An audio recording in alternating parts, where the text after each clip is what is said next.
السلام علیکم۔ وعلیکم السلام۔ امی جان یہ دیکھیں آج مجھے کیا ملا، یہ دیکھیں کتنی مزیدار چاکلیٹ ملی۔ امی مجھے بھی چاکلیٹ ملی ہے۔ امی آج اسمبلی میں امام جعفر صادق کے بارے میں تقریر تھی۔ اس دوران میڈم نے اچانک پوچھ لیا کہ امام محمد باقر کی والدہ کا کیا نام ہے، تو میں نے فوراً بتا دیا کیونکہ میں کل ہی دادی جان سے سن کر گیا تھا۔ اس پر مجھے بھی چاکلیٹ ملی اور میں نے یہ بھی بتا دیا کہ آپ نے کئی 100 شاگردوں کی تربیت کی، سب سے پہلے اسلامی سکہ متعارف کروایا اور 5 ظالم بادشاہوں کا زمانہ دیکھا۔ اس پر مجھے بڑی شاباش ملی۔ دادی جان اسمبلی میں دوسرا سوال میڈم نے یہ کہا کہ کربلا کے میدان میں کتنے امام موجود تھے۔ میں نے بھی ہاتھ اٹھا کر فوراً بتا دیا کہ 3 امام، یعنی امام حسین، امام زین العابدین اور امام محمد باقر علیہ السلام۔ دادی جان میڈم بتا رہی تھی کہ ہمارے چھٹے امام کا نام جعفر ہے، جو کہ جنت کی ایک نہر کا نام ہے۔ آپ کا لقب صادق تھا، یعنی بہت سچ بولنے والا۔ اور دادی جان میڈم بتا رہی تھی کہ چھٹے امام جمعے کے دن 17 ربیع الاول کو مدینہ منورہ میں پیدا ہوئے۔ آپ کی والدہ کا نام فاطمہ تھا، جو ام فروہ کے نام سے مشہور تھی۔ وہ بہت ہی نیک اور عبادت گزار خاتون تھی۔ دادی جان میڈم بتا رہی تھی کہ جب امام محمد باقر علیہ السلام شہید ہوئے تو امام جعفر صادق علیہ السلام کی عمر مبارک 34 برس تھی۔ یہ ہمارے وہ امام ہیں کہ جب دشمنوں کی توجہ امام علیہ السلام سے ہٹ گئی تو آپ نے مدینہ منورہ میں ایک بہت بڑی علمی درسگاہ قائم کروا دی، جس میں لوگ دور سے علم حاصل کرنے آتے تھے۔ آپ کی شاگردوں کی تعداد 4000 تک بتائی جاتی ہے۔ اور دادی جان میڈم بتا رہی تھی کہ آپ کے شاگرد بہت بڑے ڈاکٹر، استاد، سائنسدان اور راضی دان۔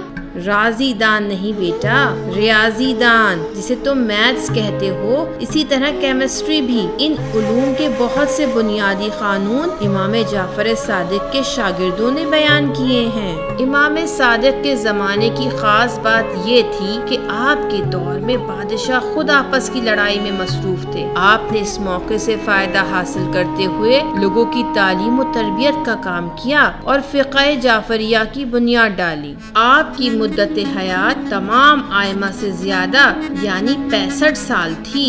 دادی جان ہمارے چھٹے امام کے اخلاق کے بارے میں تو کچھ بتائیں۔ آپ بہت با اخلاق اور ادب والے انسان تھے۔ ایک مرتبہ آپ کے بے حد قریبی اور محترم دوست نے اپنے غلام کو گالی دی تو آپ نے فرمایا، میں تو تمہیں متقی اور اچھا انسان سمجھتا تھا، تم نے گالی دی، اب مجھ سے جدا ہو جاؤ۔ اس کا مطلب ہے کہ ہمارے امام کو گالی سے نفرت تھی، کیونکہ اس کی وجہ سے آپ نے اپنے دوست کو چھوڑ دیا۔ امام جعفر صادق بہت شجاع اور نڈر انسان تھے۔ ایک مرتبہ مسجد نبوی میں مدینہ کے حاکم نے منبر سے آپ کے جد مولا علی اور اہل بیت کو برا بھلا کہنا شروع کر دیا۔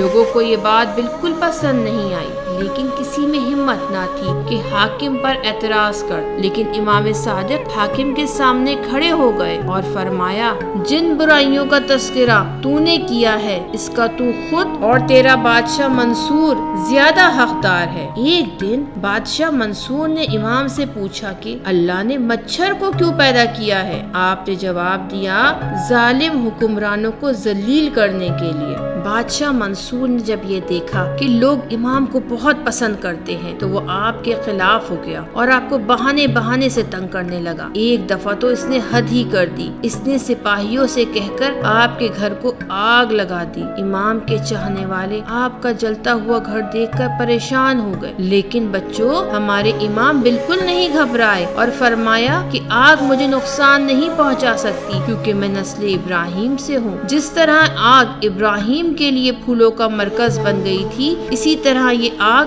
مجھے بھی نقصان نہیں پہنچائے گی۔ لیکن دادی جان ہماری میڈم نے تو بتایا تھا کہ منصور دوانکی نے ہمارے امام کو زہر دے کر شہید کیا، کیا یہ درست ہے؟